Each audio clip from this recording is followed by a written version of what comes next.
निराशा में जीता है कि जब भी उसको कुछ मिलना शुरू होता है तो उसको दिखाई ही नहीं पड़ता। एक छोटी सी बात मैं आपको बताऊं। एक युवक गुरु के पास आया। उसने कहा, गुरुदेव मैं बड़ा परेशान हूँ, मेरी पत्नी को बिल्कुल नींद नहीं आती। घर के बाहर रहती है तो डरती है, घर के भीतर रहती है तो डरती है, रात को अपने पास में दवाइयाँ ववाइयाँ लेकर के सोती है, कहीं बीच रात मौत ना हो जाए। और नींद की गोली लेने के बाद भी 3 या 4 घंटे से ज़्यादा नींद नहीं आती। मेरी पत्नी भयभीत रहती है, अनजाने भय उसको परेशान करते हैं। जब उस युवक ने गुरुदेव को अपनी निराशा की भय की बात बताई तो गुरु ने कहा कि अच्छा चिंता मत करो, एक काम करो, 7 दिन का मेडिटेशन का ध्यान का प्रयोग है, आप करना, आपको लाभ होगा। जरा गौर से सुनना कि हम कितनी गहरी निराशा में जीते हैं। तो उसने कहा ठीक है। अब वो घर गया, ध्यान का उसने प्रयोग किया। ध्यान का प्रयोग करने के बाद गुरुदेव के पास पहुंचा और जैसे ही गुरुदेव के पास पहुंचा, गुरु ने कहा क्या ध्यान से कुछ फायदा हुआ? उसने कहा कि गुरुदेव मेरी पत्नी को नींद आने लगी है। उसकी पत्नी को नींद नहीं आती थी और जैसे उसने ध्यान का प्रयोग किया उसने कहा मेरी पत्नी को नींद आने लगी है, लेकिन गुरुदेव कुछ खास नहीं। गुरु ने कहा कोई बात नहीं, जो ध्यान का प्रयोग आपने 7 दिन का किया है वो 8 दिन का करो, आपको कुछ खास लगेगा। ध्यान का प्रयोग सीखा, घर पहुंचा। घर पहुंचने के बाद में ध्यान का पूरा प्रयोग किया 8 दिन। उसके बाद फिर गुरुदेव के पास पहुंचता है। गुरुदेव पूछते हैं पत्नी की तबीयत ठीक है? ध्यान से कुछ लाभ हुआ, कुछ फायदा हुआ? जरा गौर से सुनना। वो युवक कहता है गुरुदेव मेरी पत्नी को नींद आने लगी है, उसकी पत्नी को डर लगता था, मेरी पत्नी का डर दूर हो गया है, लेकिन गुरुदेव कुछ खास नहीं। गुरु ने कहा कोई बात नहीं, इस बार 10 दिन का प्रयोग करना। उसने कहा ठीक है। घर गया, पत्नी को अपने पास बिठाया, खुद भी पास में बैठा। ध्यान का पूरा 10 दिन का प्रयोग करने के बाद गुरु के पास पहुंचता है। गुरु फिर पूछते हैं कि पत्नी की तबीयत ठीक है, ध्यान से कुछ लाभ हुआ, कुछ फायदा हुआ? जरा गौर से सुनना। वो युवक कहता है गुरुदेव मेरी पत्नी को नींद आने लगी है, मेरी पत्नी का डर दूर हो गया है, मेरी पत्नी रात को दवाइयाँ ववाइयाँ लेकर के सोती नहीं है। और जैसे ही ये चीज़ बोल करके वो युवक जाने लगता है तो मुड़ कर के बोलता है कि गुरुदेव एक बात तो कहना भूल ही गया, लेकिन कुछ खास नहीं। इससे हमको ये सीख मिलती है कि हम भी अपने जीवन में समाई करते हैं, पाठ करते हैं, पूजा करते हैं, स्वाध्याय करते हैं, ध्यान करते हैं, साधना करते हैं, और इतना सब करने के बाद भी हमारा जीवन बदलता भी है, हमारे जीवन में चेंज भी आता है। लेकिन अगर हमसे कोई गुरुदेव महापुरुष पूछ ले कि क्या आपके जीवन में कुछ लाभ हुआ, फायदा हुआ, तो हम कहते हैं महाराज कुछ खास नहीं। तो इसको परमात्मा निराशा की दृष्टि कहते हैं। ऐसे व्यक्ति का अगर कुछ होने वाला भी होगा तो भी रुक जाएगा, ऐसे व्यक्ति का कुछ हो नहीं सकता। किसके कारण? निराशा से भरकर कार्य करने के कारण। तो आपको मैं आज 3 पॉइंट दे रही हूँ। पहला पॉइंट याद रखें कि अच्छी चीज़ों पर विश्वास करें, अंधविश्वासों से बचें, पॉजिटिव सोचें और पॉजिटिव चीज़ों पर ही विश्वास करें। आप पॉजिटिव सोचोगे तो आपके साथ में पॉजिटिव होगा, अच्छा होगा। दूसरा पॉइंट याद रखें कि इस दुनिया में आपका कोई बाल बाका नहीं कर सकता, लेकिन दूसरा पॉइंट हमें याद रखना है कि इस दुनिया में किसी से नहीं डरना, लेकिन अपने कर्मों से ज़रूर डरना है। तीसरा पॉइंट हमें याद रखना है कि हमें आशा से भरकर जीना है, क्योंकि कहा जाता है कि अगर खुशी के लिए कोई काम करोगे तो शायद खुशी ना मिले, क्योंकि भीतर में निराशा है, होगा कि नहीं होगा, होगा कि नहीं होगा। लेकिन खुश होकर के कोई काम करोगे तो खुशी ज़रूर मिलेगी। तो ये 3 पॉइंट अपनी ज़िंदगी में लेकर के आएंगे तो आप इस भाव में तो सुखी रहोगे, पर भाव में भी सुखी होते चले जाओगे। आपने मुझे इतने मौन और शांति से सुना, मैं आपकी बहुत आभारी हूँ। अंत में आपके भीतर बैठे प्रभु को प्रणाम करती हूँ। हे प्रभु, मेरा प्रणाम स्वीकार करें, स्वीकार करें, स्वीकार करें। ओम शांति। मुझे जिन धर्म को ही ध्याना है, भव से निकल जाना है, भव से निकल जाना है, भव से निकल जाना है। जीवन की यात्रा को आनंद यात्रा बनाने के लिए, इस जर्नी को आनंददायक बनाने के लिए परमात्मा के बहुत सारे सूत्र हमारे सामने हैं, जिसमें शिष्य का एक प्रश्न परमात्मा के चरणों में रखा हुआ अभी चल रहा है। अध्यात्म के मार्ग पर बाधाएं कौन सी हैं? संसार के मार्ग में चलने हुए बाधाएं कौन सी हैं? उन बाधाओं को कैसे दूर किया जाए, कैसे बचें? जीवन का कोई भी क्षेत्र, आज का वैसे ये पंचम काल ऐसा है कि बाधाओं से भरा हुआ है, लेकिन वो बाधाएं कहीं और से नहीं आई, वो हमने ही पैदा की है। ये संसार एक प्रतिध्वनि है। प्रतिध्वनि समझे? जैसी आवाज लगाओगे, कुएं की मुंडेर पर खड़े होकर जैसी आवाज लगाओगे, लौटकर वही तुम्हारे पास आएगी। लेकिन फिर भी शिकायत से भरे हुए हैं, उसने मेरे साथ ऐसा किया, पहले तुमने किया, फिर उसने किया। जो तुमने दिया वो देने के लिए आ गया, फिर भी नाराजगी में पूरी जिंदगी खत्म कर देते हैं। मुझे उससे बात नहीं करनी, उसने मेरे साथ ऐसा किया, मुझे उससे बिल्कुल बात नहीं करनी, मर जाऊंगा लेकिन उससे जबान साझी नहीं करूंगा। ऐसे ऐसे आग्रह, ऐसी ऐसी ग्रंथियां हम अपने अंदर पाल कर रखते हैं। परमात्मा के एक सिद्धांत को देखने की जरूरत है, जैसा तुमने दिया है वैसा तुम्हें मिल रहा है। दुकान पर देखते हो ना, जैसा माल देते हो तो प्राइस भी वैसा ही मिलता है। तो यहाँ से भी, ये जिंदगी की भी तो एक दुकान है, एक फैक्ट्री है, एक शॉप है। यहाँ से जो माल जा रहा है उसका प्राइस वैसा ही मिल रहा है। इतनी छोटी सी बात समझने की जरूरत है। लेकिन फिर भी चलो, छोटी सी बात है कि कल आपको मैंने कहा था, हम चाहते कुछ और है और करते कुछ और है। ऑनेस्ट नहीं है, हम ईमानदार नहीं है। हम चाहते हैं कि धोखा ना मिले, धोखा करते हैं।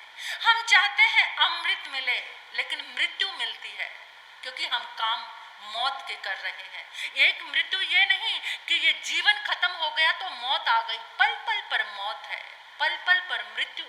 हम अमृत चाहते हैं लेकिन काम मौत के करते हैं। हम सुख चाहते हैं लेकिन काम दुख के करते हैं।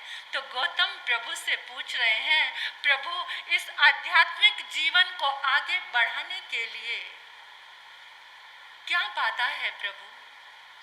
इंसान कोशिश करने के बाद भी आगे नहीं बढ़ पाता, शांत नहीं रह पाता। प्रभु ने कहा, गौतम, इस जीवन में बाधाएं, सबसे पहली बाधा अहंकार, एक विचार को, झूठे विचार को सत्य मानकर जीना, उसे पकड़े रहना, अहंकार। दूसरा प्रमाद।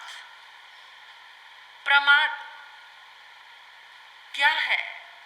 आज क्रोध किया, कल फिर आज के क्रोध में बड़ी परेशानी उठानी पड़ी। दोहराव, कषाय का दोहराव, क्रोध का दोहराव, आज किया फिर कल करते हैं। जब हम चीजों को घुमाते रहते हैं, गहराव करते रहते हैं, तो लौट लौट कर जिस चीज को बार बार करते हैं वही प्रमाद है, जिसे दोहराते रहते हैं।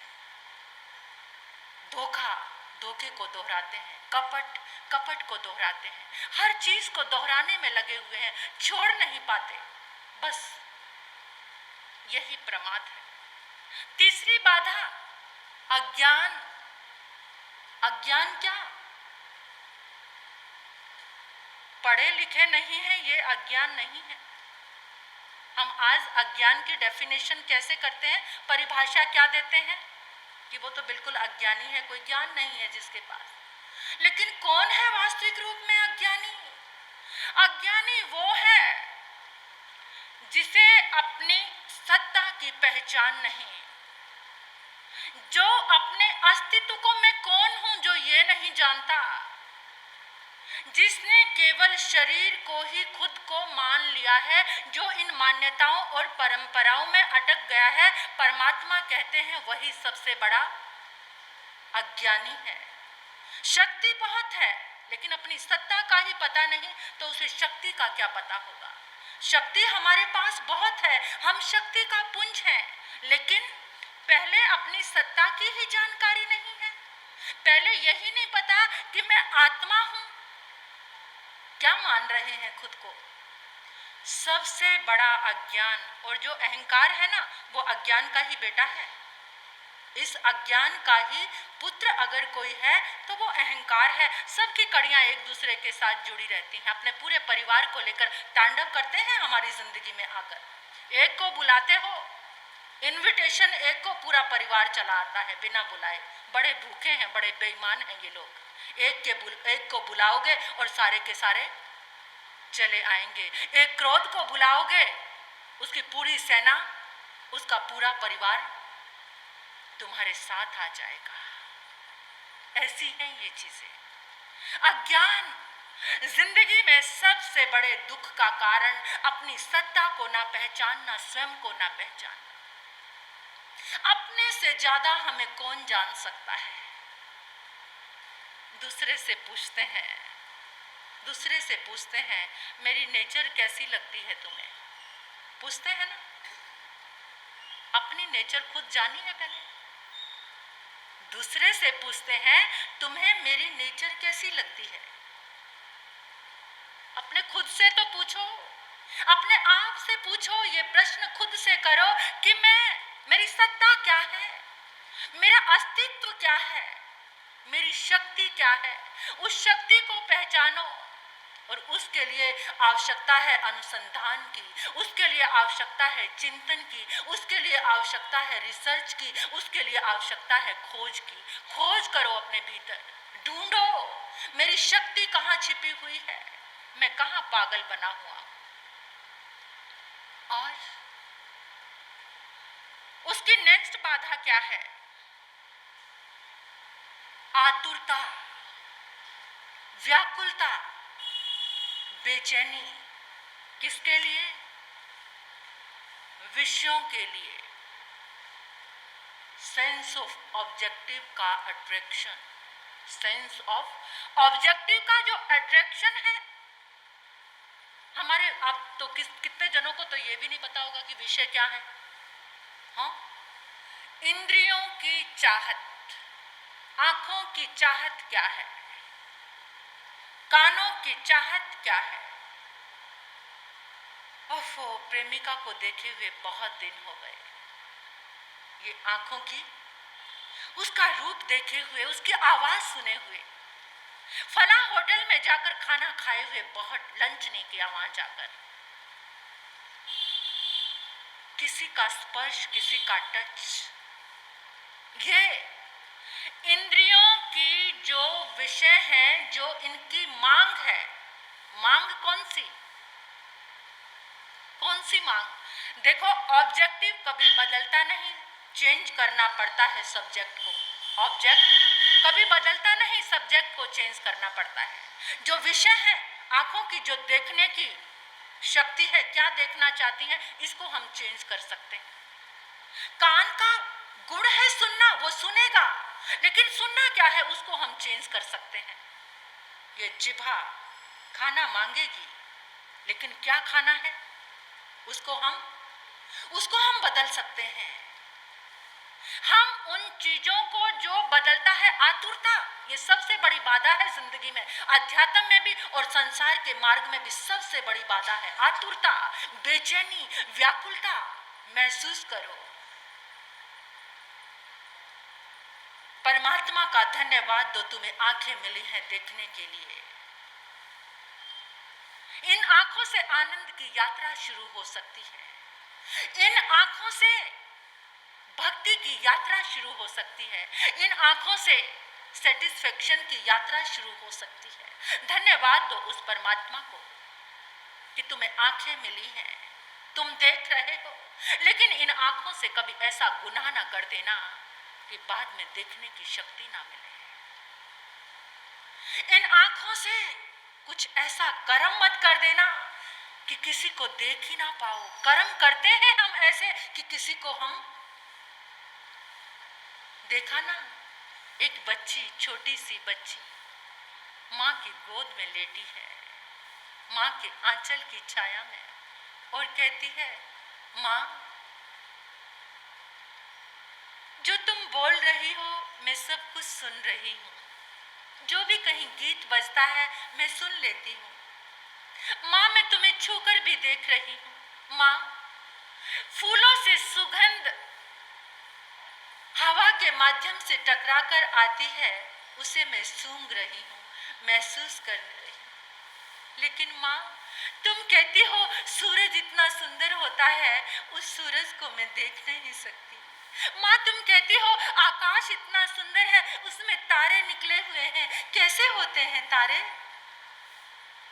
कैसे होते हैं पेड़ पौधे, कैसे दिखते हो तुम? क्योंकि उस बच्ची को क्या नहीं मिली, क्या नहीं मिली? आंखें नहीं मिली। हमें आंखें मिली हैं। एक युवक परमात्मा के चरणों में पहुंचता है, हाथ जोड़कर कहता है, प्रभु मैं धन्य हो गया आपकी वाणी सुन। वो वाणी मेरे दिल में चली गई। प्रभु मैं आपके शुक्ल ध्यान में शरीर की सुवास को महसूस कर सकता हूं।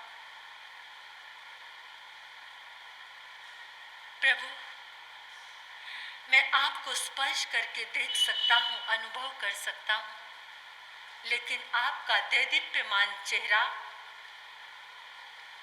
नहीं देख सकता। नहीं मिली वो चीज, वो आंखें, एक रूप देखने के बाद जिस रूप के हम दीवाने हो जाएं, वो रूप कौन सा, जिसकी प्यास जन्म जन्म तक ना मिटे। बाकी देखोगे इन आंखों से किसी संत के पास एक युवक आया, अक्सर दोहराती हूं मैं इस बात को।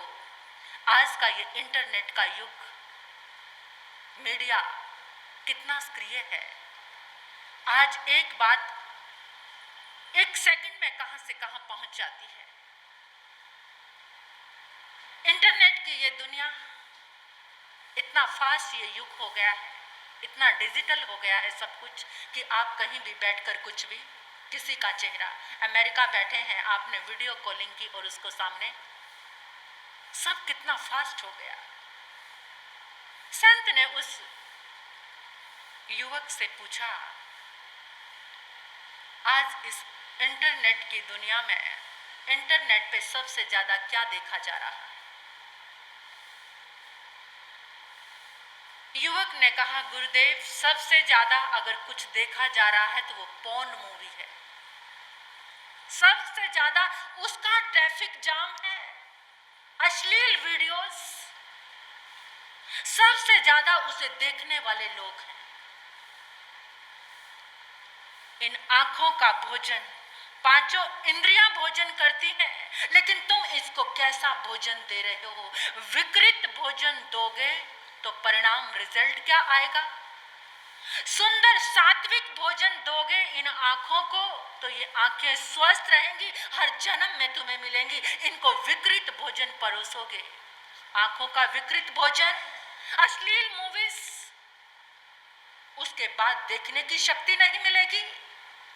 उसके बाद देखने के लिए तरस जाओगे, लेकिन कौन समझाए। एक प्रवचन का कोई वीडियो संतों का जाता है, उसको देखने वाले कितने लोग हैं, और एक गंदे वीडियो को देखने वाले भरमार। वहां से जो ऊर्जा निकलती है, देखते देखते जो वेव्स निकलती है। आज छोटे से बच्चे के अंदर वासना कहां से आई, उसको कुछ पता नहीं था बच्चे को, लेकिन उस छोटे से बच्चे के अंदर भी आज वासना है। अश्लीलता उसको अट्रैक्ट कर रही है बच्चे को। क्यों? जिस समय कोई अश्लील वीडियो देख रहा है, उसके भीतर से जो तरंगे निकलती हैं, वो तरंगे कहां फैलती हैं? कहां फैलती हैं? ये बुराई इतनी तेजी से आगे क्यों बढ़ती जा रही है? ये जगह जगह इतने सारे रेप, इतना भ्रष्टाचार। एक बिंदु मात्र धर्म रह गया है, क्योंकि धर्म को करने वाले चंद लोग हैं, संतों का वीडियो सुनने वाले चंद लोग हैं, और अश्लील वीडियो देखने वाले। वहां से जो तरंगे निकली, वहां से जो ऊर्जा निकली, वो ऊर्जा सारा ब्रह्मांड उसकी गिरफ्त में आ गया। उसको क्लीन कैसे किया जाए? ये जो सामूहिक आयोजन होते हैं ना, जाप अनुष्ठान के, किसी बुराई को आज हम रिवॉल्वर लेकर मिटा नहीं सकते, मारकर काट कर नहीं मिटाया जा सकता। किसी अश्लील वीडियो देखने वाले को आप मार नहीं सकते, लेकिन उसको मिटाएं कैसे? उस बुराई को खत्म कैसे करें? उसको खत्म करने के लिए सिर्फ एक ही माध्यम है। ये जो सामूहिक अनुष्ठान होते हैं, जब अनुष्ठान होते हैं, भक्ति अनुष्ठान होते हैं, वहां से जो सामूहिक तरंगे निकलती हैं, वो उस बुराई को मिटा सकती हैं, उन तरंगों को खत्म कर सकती हैं। नेगेटिव पलड़े को पॉजिटिव पलड़ा ही ऊपर उठा सकता है, उसको नीचे गिरा सकता है, और पॉजिटिविटी ऊपर उठ सकती है। तो क्या देखा जा रहा है? सच बताना, आप लोगों की बात नहीं, औरों को भी पहुंचेगा ये संदेश। एक युवक, उसकी पत्नी मायके चली गई, सपोज वो आप ही हो, अपने कमरे में बैठे हो, सुंदर बेड सजा हुआ है, एसी चल रहा है, स्मार्टफोन आपके हाथ में है। अपने दिल से पूछना कि उस समय आप क्या देखते हो। पूछ कर देखना अपने दिल से। आपकी बीवी मायके चली गई है, ऐसा वो सुंदर कमरा, बहुत सुंदर, बड़ा आरामदायक बेड लगा हुआ है, सुंदर से सुंदर स्मार्टफोन हाथ में है। उस समय देख क्या रहे? उस एकांत में देखने का ऐसा गुनाह ना कर देना, ऐसा पाप ना कर देना कि फिर कभी कुछ देखने को ना मिले। उसको देखना, विकृत भोजन, सड़ा हुआ भोजन इन आंखों को मत देना। जैसे पेट में भोजन डालने के लिए थोड़े तो अवेयर रहते हो, जिस दिन लगातार 4-5 दिन होटल का भोजन इस पेट में डाल लोगे तो इसकी हालत कैसी होगी, पता है ना? पता है, चाहे वो कितना ही स्वादिष्ट भोजन क्यों ना हो, उसकी हालत कैसी होगी। तो इन आंखों को भी वही भोजन परोसना जिसके कारण इनकी शक्ति बढ़े, बार बार कुछ देखने को मिले इन आंखों से, ऐसा भोजन देना। आतुरता, इंद्रियों की जो आतुरता है वो तुम्हें चैन से जीने नहीं देती। चित्त की मांग, इंद्रियों की मांग, ये मांग निरंतर चलती आ रही है, आज नहीं, कल नहीं, कब से अनादि से ये मांग चलती आ रही है। आपको पता है, एक मेंढक, भगवान महावीर का समोशरण, मेंढक को, कहानी थोड़ी लंबी है, मेंढक बन गया था श्रावक से, मेंढक की योनि में आ गया था, नंदन मन्यार। समय मेरे पास नहीं है, इतना सा बताऊंगी। मेंढक चल रहा है, उसके कान में आवाज आई कि प्रभु महावीर आए हैं, समोशरण लगा है। मेंढक चल पड़ा प्रभु को देखने के लिए। प्रभु का दर्शन करने की उमंग जाग गई उसको। अपनी देह को तो भूल गया कि वो मेंढक हूं, लेकिन अंदर मन ने काम किया, मेरे प्रभु आए हैं, मुझे प्रभु को देखने के लिए चलना है। चल पड़ा। रथ के पहिए के नीचे आके कुचला गया, मर गया। प्रभु को देख नहीं पाया, लेकिन चाहत किसको देखने की थी? प्रभु को देखने की थी। उसकी आंखों को जन्म जन्म में प्रभु दर्शन मिला। उन आंखों को जन्म जन्म में प्रभु दर्शन मिला, क्योंकि आंखें किसको देखने चली थी? इन आंखों में चाहत जगा लेना संत दर्शन की। इन आंखों में चाहत जगा लेना आगम दर्शन की। इन आंखों में चाहत जगा लेना प्रभु दर्शन की। इन आंखों में चाहत जगा लेना इस आत्म गद्दी को वंदन करने की, आने की, संत समागम में आने की चाहत जगा लेना। कुछ ऐसा भोजन 4 महीने के लिए तो सुंदर अवसर मिला है, ये भोजन देना शुरू कर दो। एक बार तो आकर गुरुओं को देखो, एक बार तो इन कानों को भोजन दो। एक बार का भोजन बहुत टाइम तक भूख नहीं लगने देता। फिर भूख लगे फिर खाते हो, फिर प्यास लगती है फिर पीते हो। इतना जागरूक रहते हो खाने के लिए। इन आंखों के खाने के लिए बेजाग जाओ। ना करना जीवन में ऐसा पाप ना हो जाए कि उस बच्ची की तरह कहो, आकाश कैसा होता है, तारे कैसे होते हैं, पेड़ पौधे कैसे होते हैं, कैसी होती है दुनिया, कैसा होता है प्रकाश। देखो उन लोगों को जो तड़पते हैं कुछ देखने के लिए, देख नहीं पाते हैं। सब कुछ मिला लेकिन देखने की शक्ति, दर्शन शक्ति। तो इसलिए जागरण जीवन में जरूरी है। ये बाधा है अध्यात्म में आगे बढ़ने की। इस बाधा को, इस आतुरता को, और आपके समक्ष आएंगे ये सुंदर बातें, आप सुनेंगे, आपको पता चलेगा। सुबह के समय में जो साधना करवाई जाती है, ब्रह्मांड की ऊर्जा की साधना, मेरी इच्छा है आप सभी आकर उस साधना को करो। शरीर में कोई भी तकलीफ है तो भावना के द्वारा, संकल्प के द्वारा ब्रह्मांड की उस ऊर्जा को हम अपने जीवन में इकट्ठा कर सकते हैं। जिसने ये सब मोती लूटे वो तो माला माल हुए। दौलत के जो बने पुजारी आखिर वो कंगाल हुए। अरे दौलत के जो बने पुजारी आखिर वो कंगाल हुए। सोना चांदी वालों सुन लो, लोहे कपड़े, अरे ओ लुधियाना वालों सुन लो, बात सुनाऊं खरी खरी। ले लो रे कोई प्रभु का प्यारा, शोर मचाऊं गली गली में, शोर मचाऊं, शोर मचाऊं, शोर मचाऊं गली गली। गुन्नी जी महाराज साहब के मुखारविंद से उनकी अमृतमयी वाणी का आप पान करेंगे। इसी के साथ ओम शांति।